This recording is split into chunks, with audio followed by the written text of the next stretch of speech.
Andre, let's see how you fare in my realm of Error 37. It's Diablo 3 on Have You Played?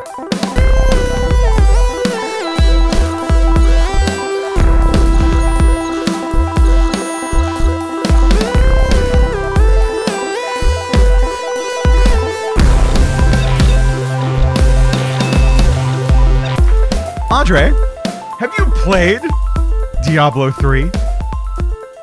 Unfortunately for me, I have. No, I mean fortunately, but no, we can talk about it a bit. All right, so Diablo 3. What is this game? So, I mean, it's one of those games that people have probably heard about at this point, and has a really long franchise history. So Diablo 1 and Diablo 2 being kind of like game classics. But surprisingly, Diablo 3 simultaneously seems to have hit big and not hit big at the same time. Came out in 2012. It's an action adventure hack and slash role playing loot game. You know, it's from a top down 2.5 dimension perspective. It's got a horror aesthetic, and it's got multiple classes for you to pick from as you go fight hordes of demons throughout the world of Sanctuary, as you eventually end up fighting the titular Diablo. The Lord of Hell. Yeah. I think before we get into our feelings and our memories of Diablo 3 as a game, I think we should probably establish what our allegiances are to Diablo as a franchise, because it's fair to say that this franchise is beloved, and there have always been a lot of expectations and hopes among players of this game. Where did you come in on the Diablo train? So I started playing Diablo 2 in 2002. I had a small video store in my hometown called Sir Video. Mm-hmm. And the kind folks at Sir Video used to rent out PC games despite them having CD keys, which caused some issues for folks when they realized that you could rip the CD and keep playing it even after you had rented it. And so I started playing that basically on release. And I had gotten interested in Diablo 2 because the first, quote unquote, date I went on was with somebody in 6th grade. And the date was we went for ice cream, and then we went back to her place, and she introduced me to Diablo, and she just showed me the game for the first time. And so I guess I came to it when I was like 11, 12 years old, and then just kept playing after that. So what about you? When did you first? All right, so I have like a two-tier journey of Diablo here, which is the original Diablo. There was a version of this game that came out on PlayStation in 1996, and I cannot tell you for the life of me when I played this version of the game, but it was my first experience with Diablo, and I found it to be a bit clunky, even at the time. At the time when I played this, I was definitely most into like JRPGs. Like I was coming off of the SNES Final Fantasies around this time, Final Fantasy VII, Final Fantasy VIII. This is the kind of thing that was really my jam, my games of choice in this era of my life. And then I got this Diablo game, and I'm going to be honest, it didn't move the gauge too much for me. I kind of just didn't get it. I didn't understand this kind of progression, this really light story, this really loot heavy experience, and also it was really grim. The original Diablo is such a grim game, and this carried over to the sequel, Diablo 2, which I probably encountered somewhere in the 2002 time frame, and I didn't actually play it, but I was in a high school hardcore band with a friend of mine, and before we were going into the garage to play our hellish music, he was like, "Hey, can I show you this game?" And he pulled up Diablo 2, and I was like, "This looks very familiar to me." And it isn't until prepping for this podcast where I'm like, "Oh shit, I played Diablo 1 and then this was here, and both times I was just like, yeah, this does literally nothing for me."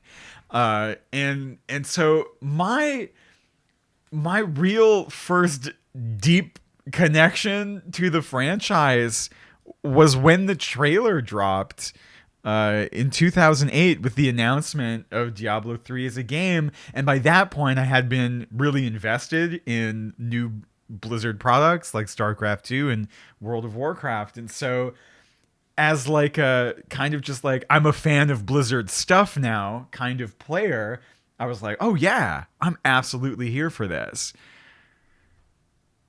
It's funny. I think if we had met back in that period, I would have probably been insufferable as one of those Diablo 2 purists who really refused to acclimate to this game's more, let's say, visually vibrant, if not cartoony aesthetic, Mm-hmm. and the preference for that old, grim, dark, hopeless horror, like I don't know, Salem witchcraft sort of aesthetic that was really prevalent in the first two games.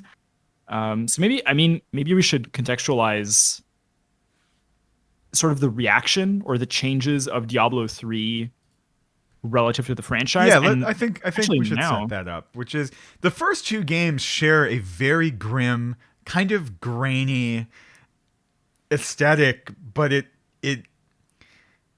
feels authentically grim, if that makes sense. Like I there's buy it, even though it wasn't for me, you know?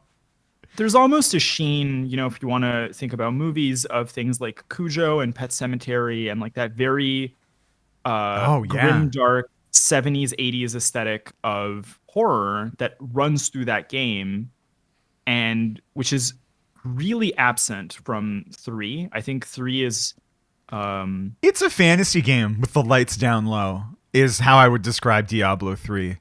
yeah, we can talk a bit about how the acts are split in a little bit, but generally I would say the game is much more of a high fantasy game than Diablo 2 was. Diablo 2 really only becomes a high fantasy game in the expansion. Like Yeah. in the last expansion of Diablo 2, a wider mythos opens up that is not like a horror movie inflected one. And now it seems like we're going back. Diablo 4 seems poised to return to that extremely gory horror centric aesthetic that was present in the other games. If you Yeah. look at people look at trailers now, like the color gradient is way down. Even like blood has gone from being like a very strong crimson to being incredibly dark. In terms of like just the light gradient and the way that the effects are done, the game is darker once again, and from what I've seen, that also seems to mesh with the storyline, which also is going much more into a Yeah, and, sort of and gothic and it's worth aesthetic. saying that at this point, I'm completely fine with that, and I think as well for Diablo 3 at that point, I understand the appeal of like they were trying to make the game appear, I don't know, more broadly accessible to the wider audience that is coming from World of Warcraft, because that's, I mean, they know where they're pulling from, right? And so it's it was an interesting choice to make, but probably not one they needed to do. I think players probably just would have gone along with them if they decided to keep it, a Well, much darker vibe, which they're going back to now. And I think players are going to follow them here as well. it's interesting because the Diablo 2 player base was very diehard. So by the time that 3 was announced, there were other games that were in the ecosystem as well that were kind of like, I don't want to say, we have Diablo at home kind of meme, but games like the original Torchlight, games like Titan Quest, which now has had sort of spiritual sequel by the same company called Grim Dawn. Or I would like to So- throw in my hat for not an isometric RPG, but a more traditional style MMO, Hellgate London, which I think was made by some of the yeah. original Diablo folks. And there was, which, believe it or not, I was actually into when that released, and I was like, wow, I hope this is good. It wasn't, but there was a lot of promise from those hardcore Diablo players who were like, this is gonna fill the niche that has been left in between Diablo 2 and before we even knew Diablo 3 was a thing. Not to tip my hat too much, but on this, but tip my hand, sorry. Diablo 3 also activated a discussion that was happening in another Blizzard product, which was World of Warcraft, which Diablo 3 is notorious for simplifying the skill system in a way that a lot of veteran players found distasteful and detrimental to the game. And we'll talk about that throughout this episode, but Diablo 3 is functionally very different from older Diablo installments and even the one that is currently in development in terms of accessibility and its playability on consoles and how it decided to parcel out its player fantasy and like the classes that you could play and how you could build them. So that's, I think, core to the discussion of the game. That said, before we get right into how this game felt, it was announced via cinematic trailer, as many all Blizzard games are, in 2008, 4 years before this game actually came out. No gameplay footage in this thing, but the cinematic trailer was pretty incredible. Do you remember seeing that and how you felt when you watched it? Well, I was still sort of smarting from the end of Diablo 2, and I was playing all these holdover games, hoping for an announcement. And the announcement trailer, I think, is pretty on brand for the horror aesthetic of the game. So the original announcement, I was all in on, and as soon as I saw, the logo for 3, oh yeah, it was like, oh yeah, like it's happening. I'm good. And this game, I think, was the originator of the Blizzard meme, "It'll be out soon, TM," because we knew that the game in 2008 had already been in production for something close to 3 to 4 years, and that it would just be out at some point, and for players to wait for, what was promised to be sort of the state of the art evolution of the franchise and the continuation of the story, which had a pretty epic ending. Yeah. And to just get more, right? And 2012 is also when I was starting to, invest in a better computer and, looking forward to getting some new tech to play with this. So I was just like, they could have just given me a logo and I would have been in anyways. Everyone was ready. I'm just going to read a couple comments on that first reveal trailer. One says, "This game looks beyond mint." Another one is, "This must be really good. Can't wait till it comes." And then another that written 14 years ago, right when this trailer came out, says, "I hope this game lives up to our expectations." And I think that's maybe the starting point of this story. Seeing how many expectations there were and what this hype was. So I do want to preface this by saying I think it's virtually impossible for a game to live up to the hype that was placed on Diablo 3. Oh, yeah, not possible. It sounded like it was going to be, the second coming. It was that level of like, this will save video gaming. It is from Blizzard North, the seen as sort of the more artsy half of the Blizzard studio space.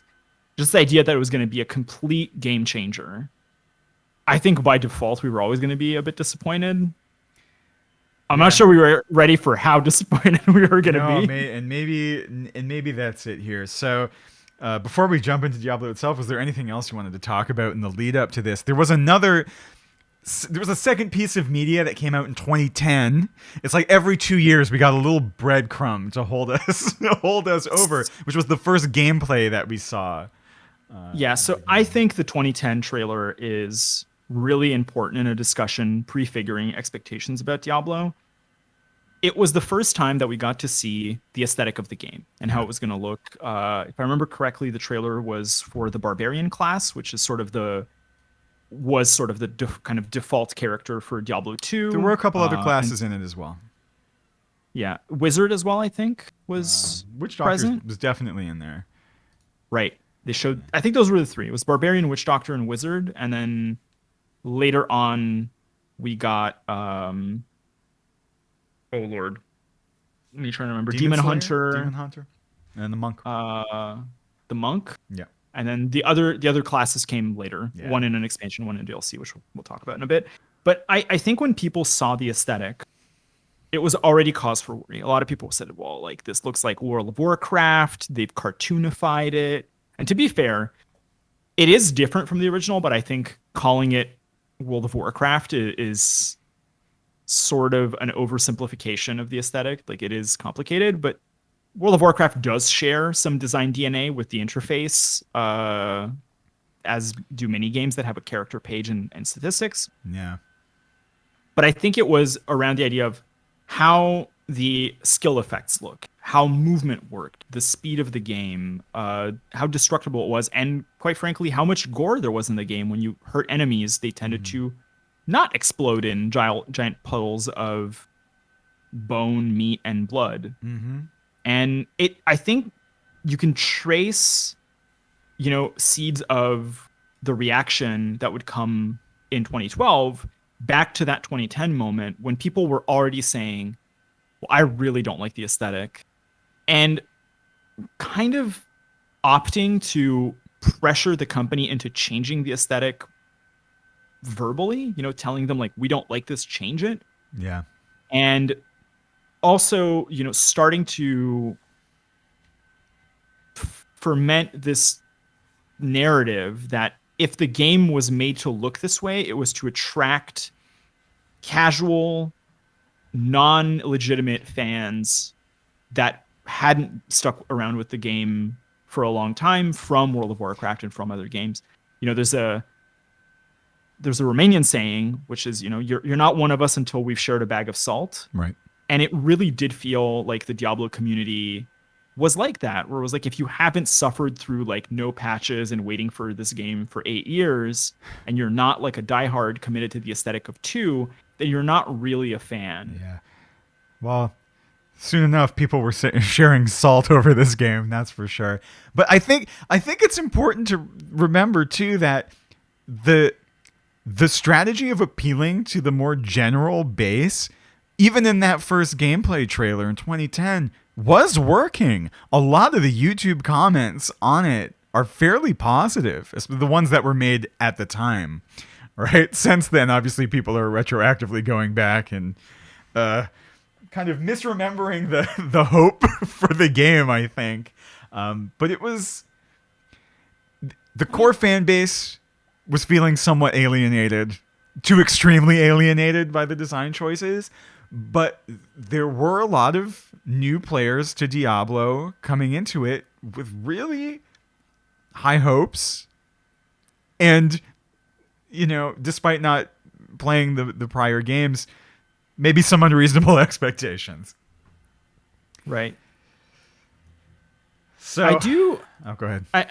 I mean, and we can move this towards, I think, the release, which is, I think you're right in that as a marketing strategy, this worked like a charm, right? Yeah. There are many aspects of a game that were critiqued, but this game sold like crazy. I think it has the record, or it had the record, for being the fastest selling PC game of all time when it sold, correct me if I'm wrong, 3.5 million copies in the first 24 hours of its release. And then I went on believe to you. sell over 12 million copies by the end of that year. And I think since it had grown to over 30 million copies, which is an absurd number. Like 30 million. This game sold So many copies that back in 2015, if it was per capita, that meant that every single person in Canada would have bought a copy of Diablo 3. That is, there's not, there's very few games that I can say had that much reach. And so, yeah, fans, myself included, might have been unhappy with the aesthetic, but it brought people in. Yeah, People were, and at the yeah. very least, we have to admit, and I think going back to that first cinematic trailer, I mean, this is really true. It's a lesson on how to market a game. Like, it was on point, such that I still get chills when I watch it, despite having all the feelings I have now, a decade after the game came out, about the experience of playing the game. Right? It's still like, oh, this is still full of promise. And I even think, reports of discontent with the series have in some ways been exaggerated, because you saw me when they revealed Diablo 4, because we were at work doing a sort of watch party for this, and I couldn't sit down. Like, I had to pace around because I was having a physical reaction to just getting a reveal for the next game. Yeah, but maybe some of that is like this feeling that I had in doing the prep for this podcast is like I was still compelled to go and play Diablo 3. I was still like in my body. I wanted to go back, even though I know I would just stop right away because it's not what I want it to be. But like the way this game was sold to us certainly makes us feel like we want to be a part of whatever product is on offer here, right? It just Right. in practice, and this is I guess where we'll start moving into right now, is didn't quite line up in the way we had all hoped. Yeah. So I guess let's talk about release. What was Diablo 3 release like for you? I mean, I didn't get to play it for like a full day, right? I don't Yeah. think many people did. That is This accurate. this has one of the most catastrophic launches in video game history. Effectively, the high player count meant that the servers were completely overloaded with players. And to the fans' preemptive critiques, this game was marketed with always on DRM. So the idea Yeah. that you had to log on to play. Diablo had previously been a game where you could play online, but you could also play a single player that was local only. It seems silly now to expect like a not always on feature. Like, we're always on now with our consoles Yeah. and with PC. But at the time, this was a thing that people were really critical of, and the infrastructure proved to have a horrid time trying to keep up with just the incredible volume of login attempts that Yeah. they were getting in the first day. As we started this podcast with, there was the notorious error 37, which, if you got it, actually locked you out of playing for an extended period of time. If you got this error one time and you tried to relog into the game, you were out. As soon as you got this, you knew your night was over, right? Which is not a good feeling for a release day. Absolutely incredible to think about now. Like, how I think, one, we were a lot more critical at the time because now games ship broken a lot. Like, there's a joke that like every World of Warcraft expansion has a rocky launch, or Destiny expansions have the same problem. Like, a lot of games have this. Yeah. But I think that the excitement, the hype, like, very quickly turned to vitriol for that game. It could be because our expectations haven't, like, this may have been the moment where in gaming our expectations were lowered slightly overall to meet reality halfway. I'm not saying we're still meeting it, but like now we're like, oh, of course this game's having a bad launch because, Diablo 3 is one of the many games that have set the foundation for our lowered expectations. Yeah.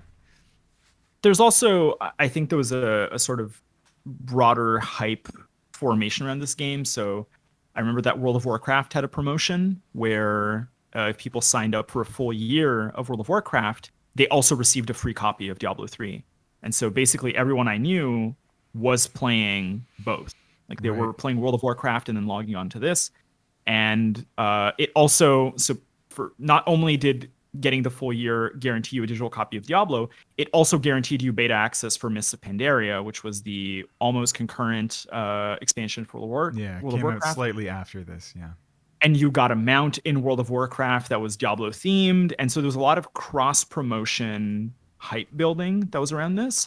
This is also very close to, and I can't remember which one comes first, when they started playing a lot of the live music shows. So this is around like the formation of Video Games Live, Oh, interesting. but Yeah. also like game music was becoming incredibly lucrative, and they released sort of the CDs that had like Lament of the Highborn from World of Warcraft, but they had songs from StarCraft 2 and Diablo.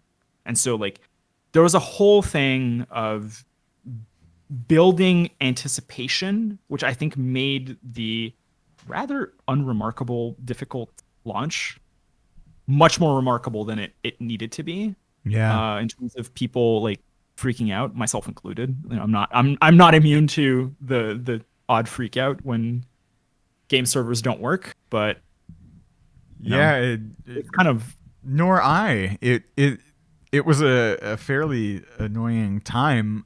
Although a day later, 2 days later, eventually, we did get into the game. What was your first foray into Diablo 3 like? so I think we should start this by saying what class we picked, Yes. because I think that's going to be a really important vector of enjoying or not this game. So I started with Demon Hunter. Of course you did. Which is yeah, on brand. What about you? What did I start with, Andre? Can you guess what I picked in this game? Witch Doctor? Yep. Oh, there we go. We didn't talk about it, and you got it. No, this is why we're friends. Yeah. Sort of a non-standard, very unique spellcaster, and I picked the thing that was the most grimdark and had a bow. Yeah. So I think we generally picked classes that were very good early on. I know people who picked classes that were a lot rockier at the beginning of the game, and the structure of the game was so different back then to what it became over the next 2 years until the Reaper of Souls expansion, which Right. we'll talk about. Yeah. But my initial foray with the game was it's a Diablo game. I was doing the campaign, I was going through the acts, and so it has, like all Diablo games, it has multiple acts. It has Act 1 is around New Tristram, so it's got like that gothic sort of Quaint village in trouble from zombies vibe is how I would describe it. Yeah. It could be Salem or it could be Cologne, Germany. Like you can't tell. It's just like wooded mountains, kind of. Act 2 was your standard, Orientalist, sand-based locale With a really cool palace in it. Called Diem. This is the only, I think, this might be a very big statement, but I think I can be confident in saying it's the only desert theme zone I've ever liked. It is, I think, among those which tend to be a recurring motif in Diablo-style games. Like almost every game has one. It is, I think, a standout. Diablo 2's Luke Ghislaine was also very good, but you never got to like really hang out in the palace that much. Right. There's like an exception. And then as you got further into the game, I think the game started to deteriorate a little bit. So Zone 3 is going back to probably the favorite zone in Diablo 2, which is Mount Arreat. It's the barbarian zone. It's like a snowy cliffside and it's supposed to be that. But it very quickly devolves into going to hell. So like my least favorite act in Diablo 2. So you lose a lot of that sort of like Norse appeal. Which very quickly just becomes kind of like nondescript demonic aesthetic. Red and brown caverns with fire and spikes.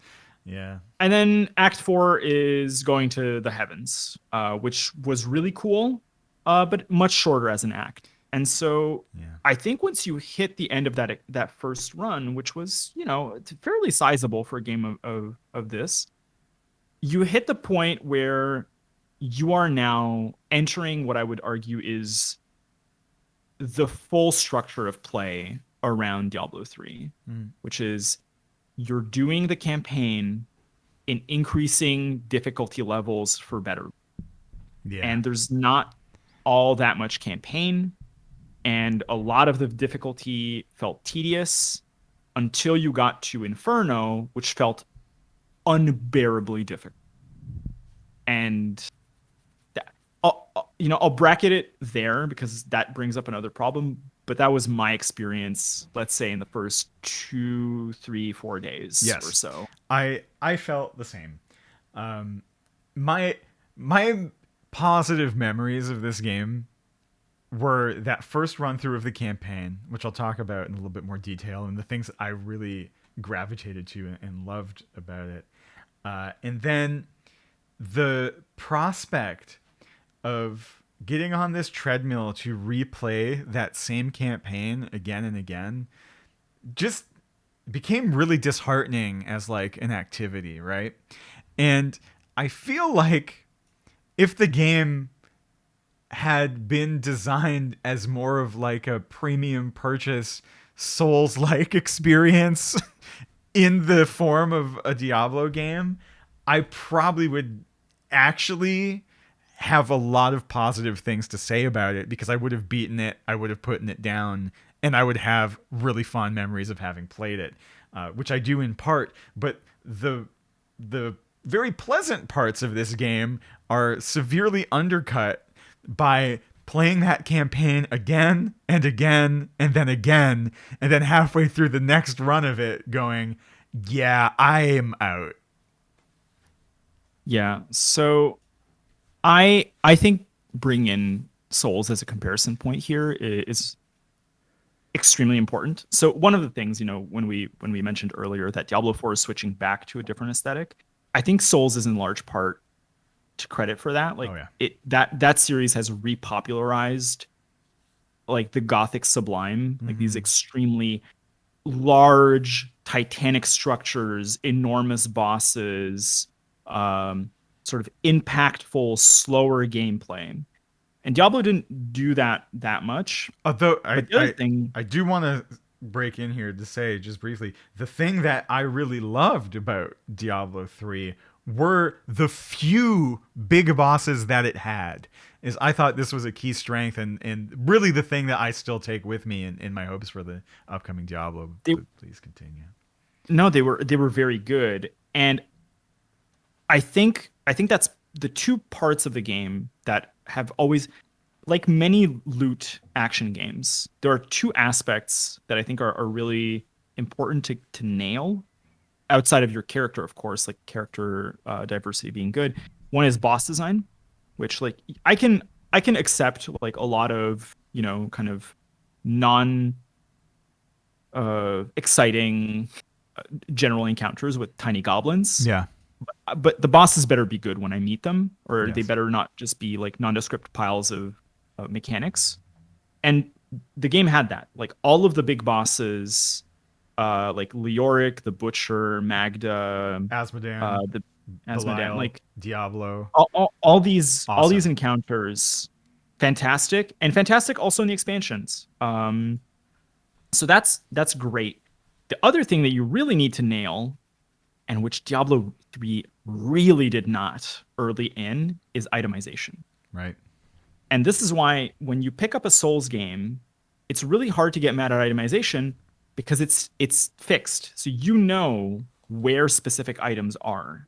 Like if you want a unique weapon or something to make a character, you can open up a guide and you will know where it is. Or one of your friends will tell you where it is or where they found something, and you can go there and it will be in the same place. Diablo, much like Destiny that we talked about last time around, is a game with variable drop rates. Yeah. And Diablo 3's drop rates, I think, are impossible to discuss on release without discussing the auction house. Yeah. Which So is known as the RMH, the real money auction house. yeah, for people who don't know about this, so Diablo was one of the rare games to offer an auction house that had two sort of portals. One was for people who only paid with in-game currency, so in gold, and there was another auction house where you could spend real money to buy items.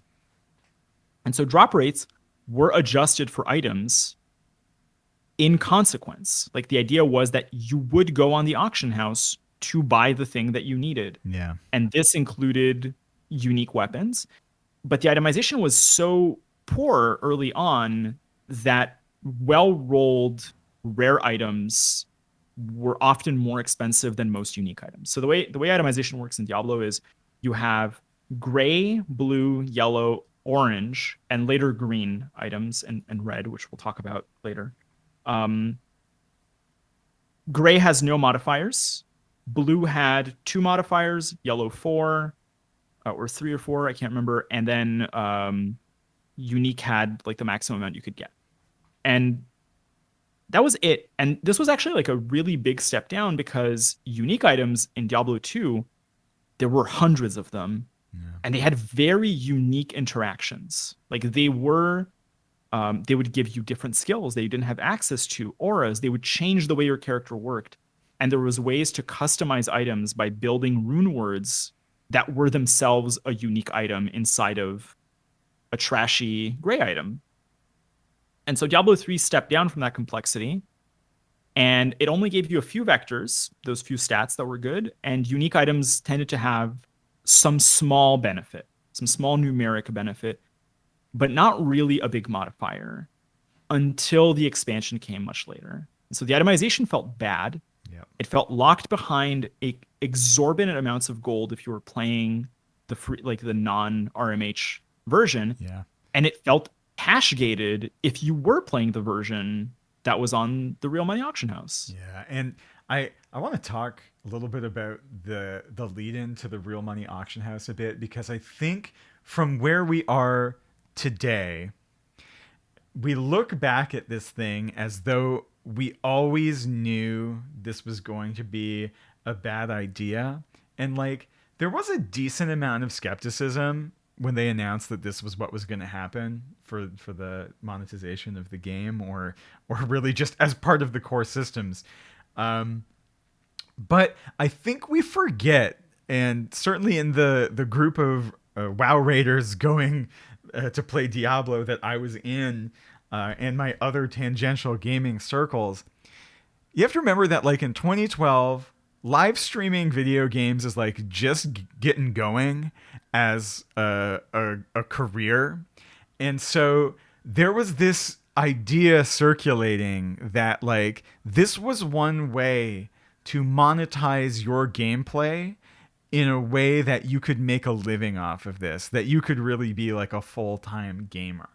Before we understood or internalized how this auction house was actually going to play out and how it was going to undermine the actual adventure that you were about to undertake in playing this game, right? Like, it wasn't totally known and it wasn't totally received with only negativity until we saw it happen in practice.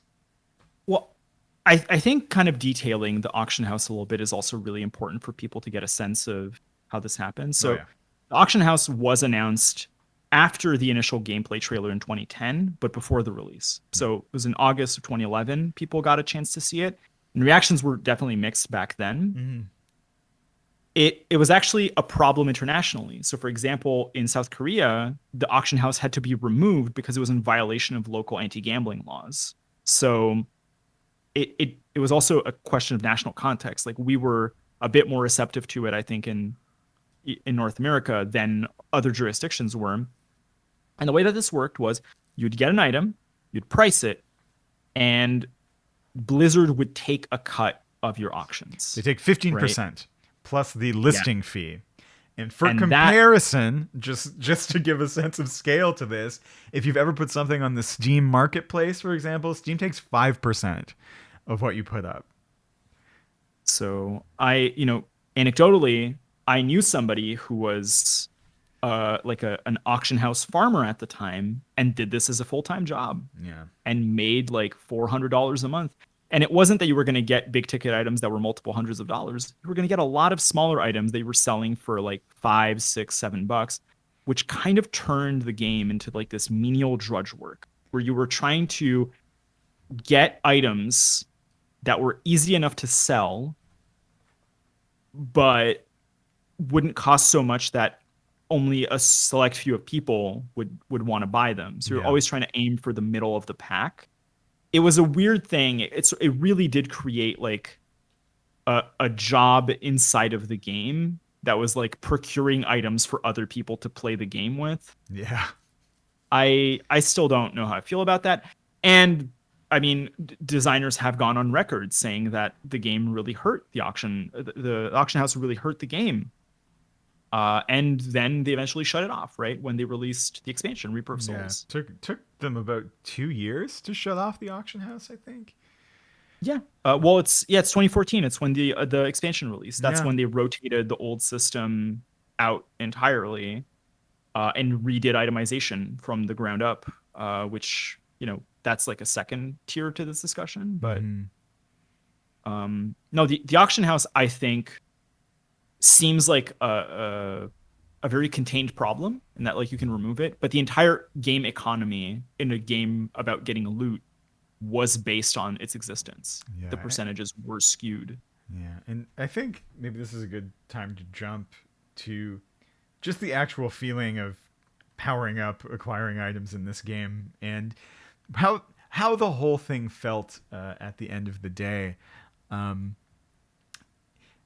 for me, this game does something really weird in that this is one of those games in the genre of you keep playing it and you keep powering up your character to make the content easier to do until you eventually complete it at the highest level, right? Like that is the premise that was given to us.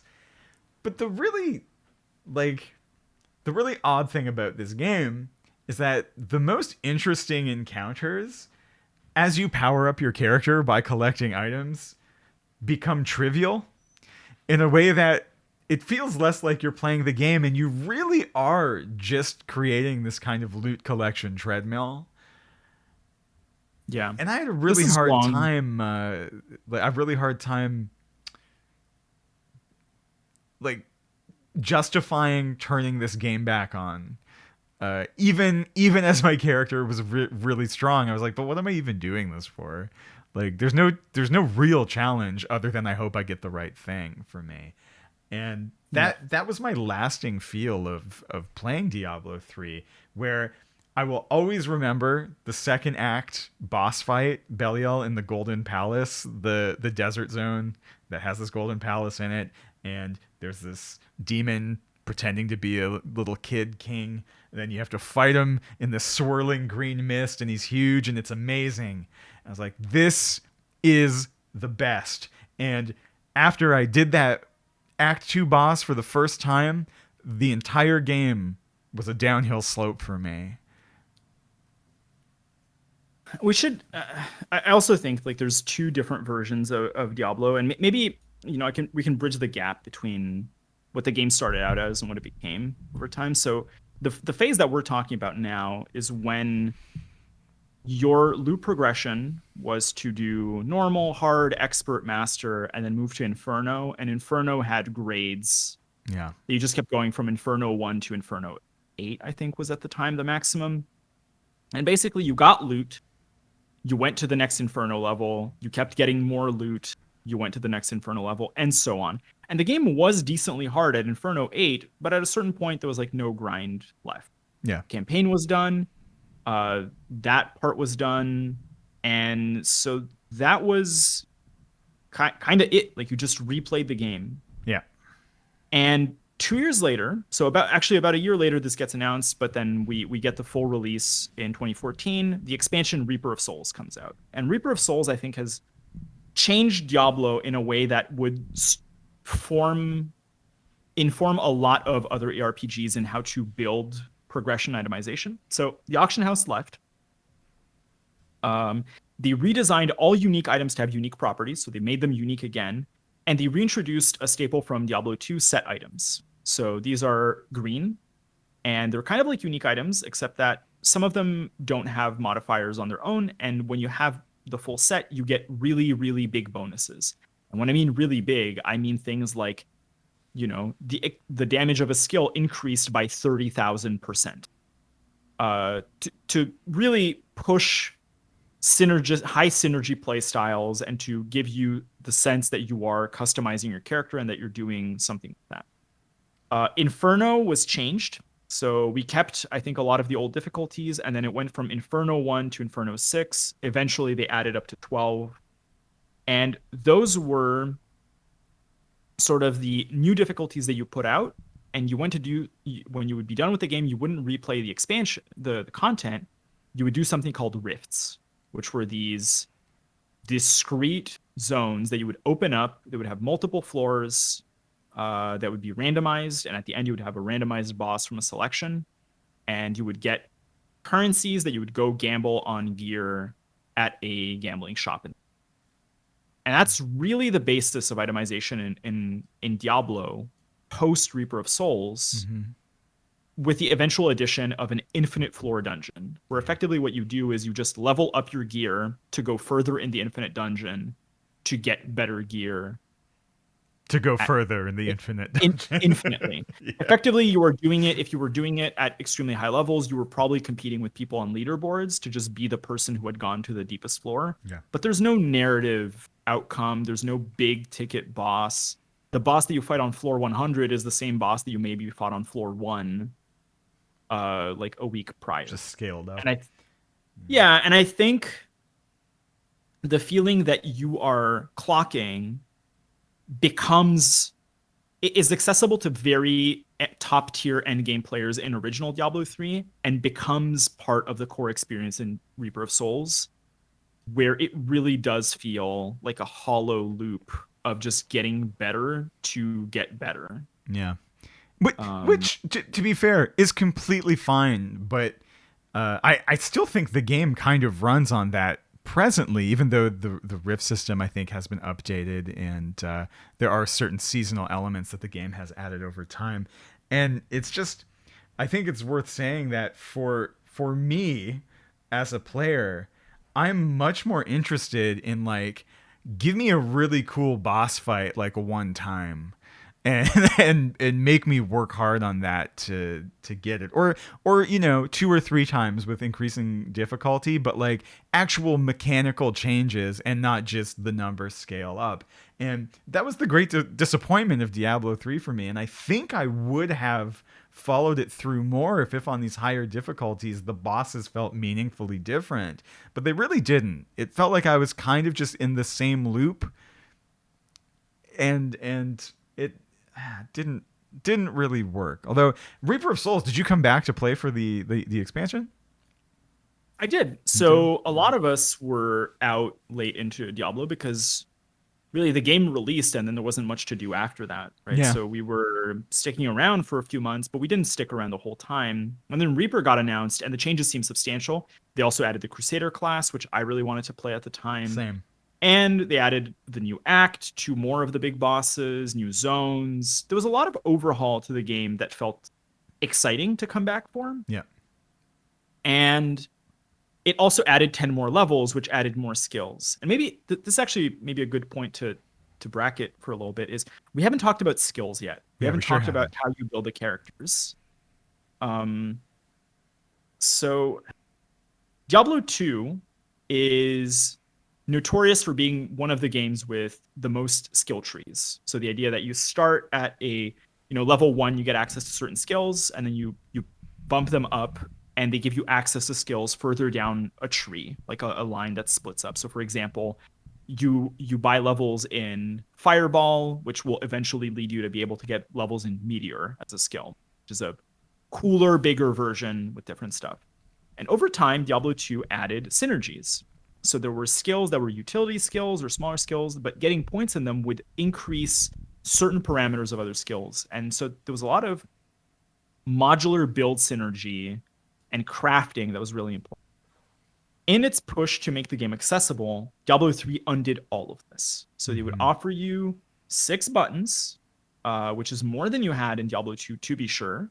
So you'd have a left click, right click, and then 1, 2, 4, I think was the number buttons. Sounds correct. And a potion, which did away with the old expendable potion system from previous games. And you could select 6 skills, And then each skill had 6 runes, going from nothing to 5 different options. So, for example, if you had a fireball, you could get it to be a lightning fireball or to shoot 3 fireballs or whatever, right? Yeah. But that was about it. And people tended to just pick the best numeric value. Um, for a really long time, there wasn't synergy in the original game, and it felt like the system was underbaked. It felt like you didn't have that much choice. The skills that were very strong were evidently much stronger than everything else, and people weren't happy. I don't know. How did you feel about it? So I'm a flavor player, and I'm gonna play as tightly as I can with the thing that I always think is the most fun, and that's how I approach every game, especially in a game like this where you could group with people. I did once in a while, but like you're playing by yourself a lot of the time in Diablo, and so for me, I didn't min max. I took all the wackiest stuff on the witch doctor that I could. So I made a big zombie friend. I was throwing frogs at people. Like that for me, in the character I picked specifically, I was really happy with what I could do. I feel like when I got to Reaper of Souls and I played the Crusader class, I there was no flavor win there for me. And so the game just kind of lost me a little bit. But overall, I was happy, but I totally could understand why a player who really wants to push and who really feels like they need to have the best skills felt really kind of railroaded into like, this is what you have to do to play this game. Yeah, it also felt like if you were playing with friends, even though you weren't competing, if you weren't pulling your weight, it felt bad because monsters were scaled Yeah. to a team party. And so having somebody who was doing less damage felt bad.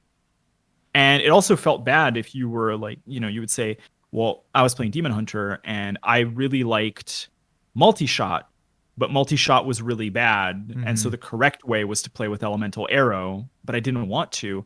But it wasn't to like, oh, this one skill is 20% better than the other one. It was like this one skill hits 10 times harder than the other. Yeah, no, like it is 1000% better. And that was a big problem with the game for sure. Yeah. My other vibe with this is when they added set items to the game, in Diablo 2, the idea was, let's say you got like you're playing a druid class and you would put on 3 items of the set and it would give you better block and it would give you like +2 to shape-shifting skills.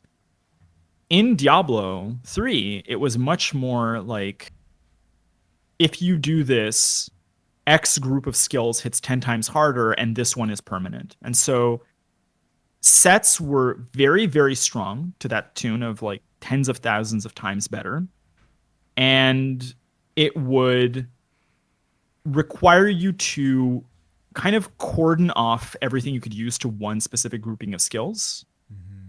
And that made build selection much more, although you got more things to customize, it actually constrained building much more over time. And their patching philosophy was to have 3 or 4 sets, and every season they would make one a lot better than the others.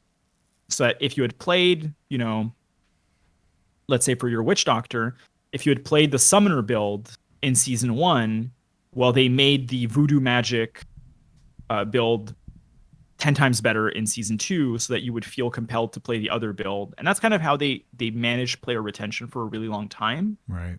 And people weren't happy because it effectively meant that 6 or 7 of your item slots were taken up by the set. And then you had your rings and your amulet left to figure out. And that was it. And you just ran for better versions of those items forever in a way that also meant you could only play one build. And I don't know, it felt bad. No, I tend to play games that are more open-ended with this stuff a little bit. This I think is where it gets really like, this is where the disappointment is we're talking about 3 different kinds of player here.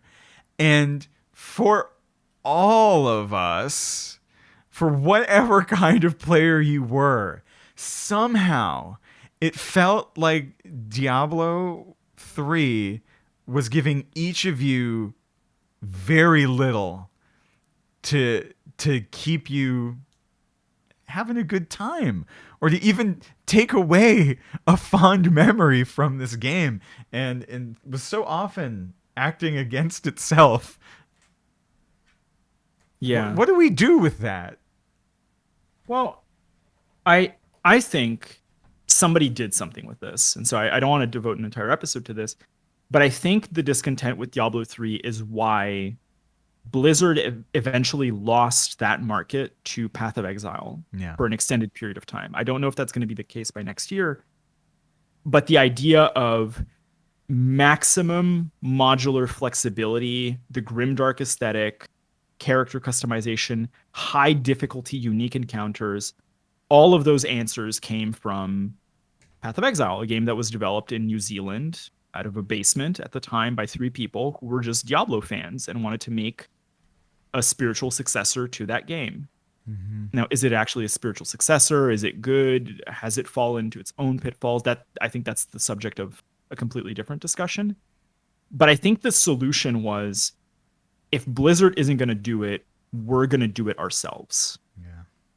And I think once Path of Exile became big enough, it became really hard to compete because that game was, quite frankly, produced at a later point of Diablo's lifespan by a team of 50 plus employees, and Diablo 3 eventually shrunk down to 2 developers who were just doing numerical balancing. The game was very literally abandoned by the company and ran with a skeleton crew for years.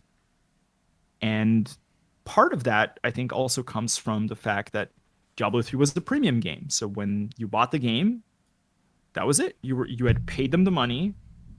The transaction was over, and they didn't really have much to gain from coming back to the game. Whereas games like Path of Exile are service games. So to keep customers satisfied, there was always an open ear to customer complaints.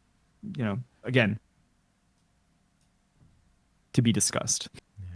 Yeah. More in depth. Before we wrap up, so I came into to Diablo 3 with no lore baggage. But I know many folks did. There's very popular characters like Mr. Deckard Cain that a lot of people have a lot of affection for. How did you feel about the narrative? Because we had to play it many times in the early parts of Diablo 3's life. How did you feel about the story? I would say not particularly great at the beginning, at the end, pretty into it in the middle, if that makes sense. Yeah, so the middle part that you're talking about, you've already befriended a sneaky young girl who is yes, Adria. Adria. Yes, who is secretly. No, it's not Adria. I'm sorry, it's a different character. I actually don't remember her name either, and I think this is a testament to, despite having done that campaign for me 5 times, 6 times, I take so little of it with me. The imagery of the cinematics and stuff is great, but I feel like there's a lack of substance. So the character's name is Leia. Leia, just so right? We right. don't save face. So I'll say this. Yeah. Act 1 is almost a full remake of the Act 1 in Diablo 1 right. and Diablo 2. Like this is sort of a mainstay of the series. I wouldn't be surprised if in Diablo 4 we also get a Tristram Act again. It's kind of a mainstay, so I don't fault the story for doing that. But it does feel very like go save Deckard Cain, go fight the Skeleton King. Like it is, I can't really rate it up or down. It's just kind of the baseline. Yeah. Act 2 is the desert zone. It is the best zone in the game. Yeah. Hands down. Easily. It has 2 of the best bosses in the series. Boss 1 in the act, which is the witch lady, is fine. Boss 2, amazing, which is the one that we were talking about, is fantastic. It has sort of an undead mage that you have to help out. It's fantastic. Act 3, narratively mostly fine until the end, and then Act 4 I think is kind of an epilogue almost. Like it's just kind of like the last act of a movie where it's like, let's just go fight the big boss. You get to see all the angel folks. That's dope. Yeah. It's not that good. And then Act 5, which is sort of closure for some of the hanging threads of the original game, and a swamp zone, is really, I would say, is either second best or best. So the expansion really did give good content. There is also DLC where they added the Necromancer. That did not have narrative content, so I don't want to really rate it for that. And so I think it's up and down. There are pieces of it that I like. There are pieces of it that I really, really don't like. I mean, can I spoil a 10-year-old game at this point? Yes, you can. Right. So I think, like many people at the time, that the third act reveal that the plucky rogue girl that is with you is the vessel for the villain, and kind of fridging her to become the villain and to sort of give you a stake in fighting Diablo was incredibly lazy, right, and uninteresting, and kind of sad because she was the most interesting character in the game at that point. It's also really it is a decision to have like an M. Night Shyamalan style twist that is not really that surprising. I think you can guess that is going to happen on your first playthrough of this pretty easily. But then to like, you're going to play through that again. And instead of establishing a character that you create this really strong, effective bond with over time through these various replays, instead you have this same twist again and again and again that you know is coming. I swear, if they sacrifice some child in Diablo 4, I'm really... But I mean, if they do, if you only play through that story once, it's fine. But if you're going to play through the story multiple times, you'd probably want to have a character that you develop a strong attachment to, instead of like, ooh, gotcha. Because on playthrough 10, the ooh, gotcha, it gives you nothing. There's nothing there. Not working that well. The other part too is... I think there's a character that was added in this game that came from Diablo 2, and I think probably is the second best character and one of the most interesting. He starts off as an amnesiac wanderer, which is a take because usually the wanderer is the villain in Diablo. But this is one of the heroes. So it's the Archangel Tyrael, who is this super rad angel from the second game. Yeah. And shows up as sort of the main champion, could arguably be the protagonist of this game. Also one of the rare, non-stereotypical black characters in a fantasy game, which there's a lot to say for that. And the fact that it kind of stumbles in these other places makes me really sad. Yeah. Then again, it's true. You know, it is a formulaic game. Like I'm not going into this with the expectation that it's going to be like an Oscar award-winning drama. I would just like it if they stopped retreading the same ground, and also kind of, throwing away all the narrative development that they have over the game. Yeah, and this is a criticism that I think we could apply to Blizzard storytelling in general, which is like, you should have a bit more faith in your audience to understand the story you're telling them, I think. And I don't know why they keep, like, World of Warcraft has the same thing of like, you're kind of just telling the same story like 3 times in a row, and like, your audience is also the Marvel audience. It's also the Star Wars audience. Those properties they're not the deepest properties, but they are doing a bit more than telling the same story again and again, right? Like, they're going a bit beyond, and it's kind of sad that Blizzard, this company that were pioneers of like doing really interesting game storytelling through the visuals of the game, like those old Warcraft 3 cinematics, the Diablo 2 cinematics, these really industry changing works of art, because they are. Like, how come the narrative design has been in this holding pattern for so long? And I think going into Diablo 4, please, like, we know it's possible. Yeah. I hope that it will like stabilize for Diablo 4, but I have also grown fairly cynical with AAA storytelling, and this is a conversation that you and I have constantly, which is, I mean, it's really hard to tell a studio that is printing money to rock the boat intentionally, to make choices that may impact their bottom line, to tell new and transgressive stories that may miss the mark, I don't even think right? they have to be new and transgressive, though. And plus, there's plenty of evidence that, the first, not the first God of War, but the recent God of War reboot, a game like Red Dead Redemption, Persona 5, there are so many games recently where you can do funky stuff and people are going to eat it up. And we're not even asking for, you don't have to go miles away. Move the bar an inch or two in the storytelling. It's okay. That's our take for Diablo 4. Please, much like people in 2010 were asking for a full redesign of the aesthetic, I'm now asking for a full redesign of the narrative structure. Oh, Please. yes, a full redesign of the narrative structure. Don't make us sacrifice a kid who's actually the bad guy.